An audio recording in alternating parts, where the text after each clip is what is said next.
नमस्कार दोस्तों। सनातन धर्म में साल भर में 24 एकादशी आती हैं और हर एकादशी का अपना अलग महत्व बताया गया है। लेकिन इन सब में एक ऐसी एकादशी भी है जिसे शास्त्रों में सबसे शक्तिशाली व्रतों में से एक कहा गया है।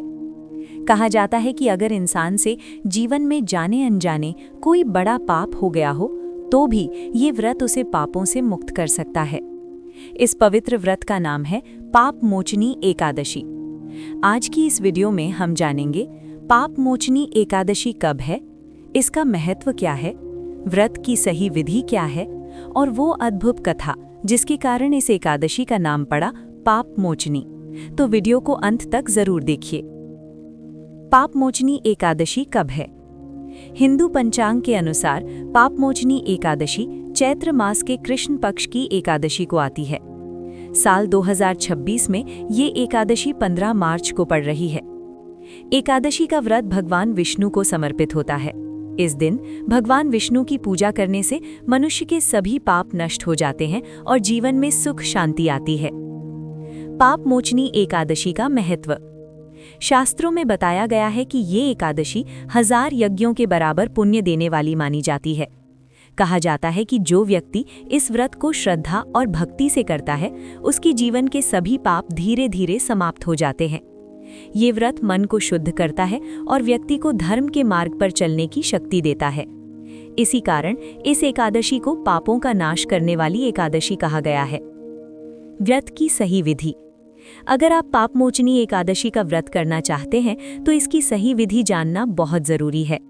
सुबह ब्रह्म मुहूर्त में उठकर स्नान करें और साफ वस्त्र पहनें। इसके बाद भगवान विष्णु की पूजा करें। पूजा में पीले फूल, तुलसी दल, धूप, दीप और फल अर्पित करें। इसके बाद भगवान विष्णु का ये मंत्र जप करें, ओम नमो भगवते वासुदेवाय। अगर संभव हो तो इस मंत्र का 108 बार जप जरूर करें। इसके बाद हाथ में जल लेकर व्रत का संकल्प लें कि आप भगवान विष्णु की कृपा पाने और पापों से मुक्ति के लिए ये व्रत कर रहे हैं। व्रत में क्या खा सकते हैं? इस दिन कई लोग निर्जला व्रत भी रखते हैं, लेकिन अगर ये संभव ना हो तो आप फलाहार कर सकते हैं। व्रत में आप खा सकते हैं फल, दूध, मखाना, साबूदाना, कुट्टू का आटा, सिंघाड़े का आटा और आलू। लेकिन इस दिन चावल का सेवन नहीं करना चाहिए। इस दिन क्या नहीं करना चाहिए?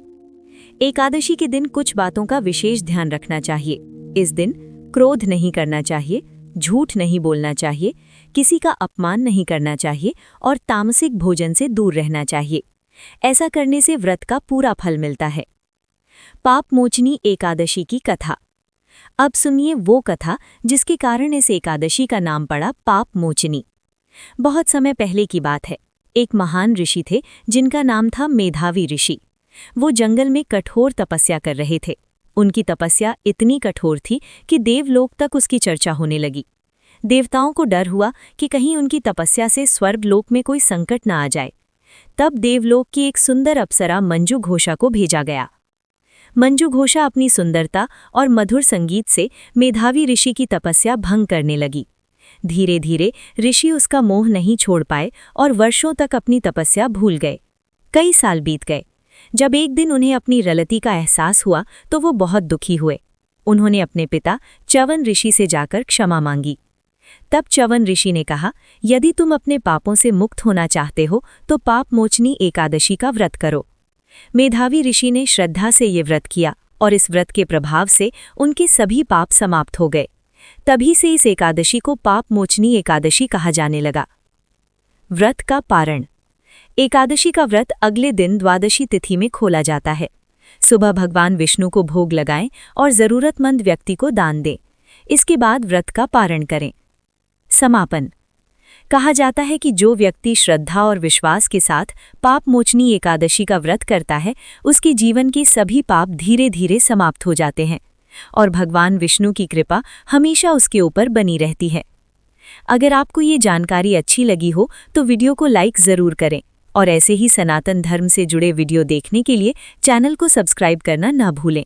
जय श्री विष्णु, जय श्री कृष्ण।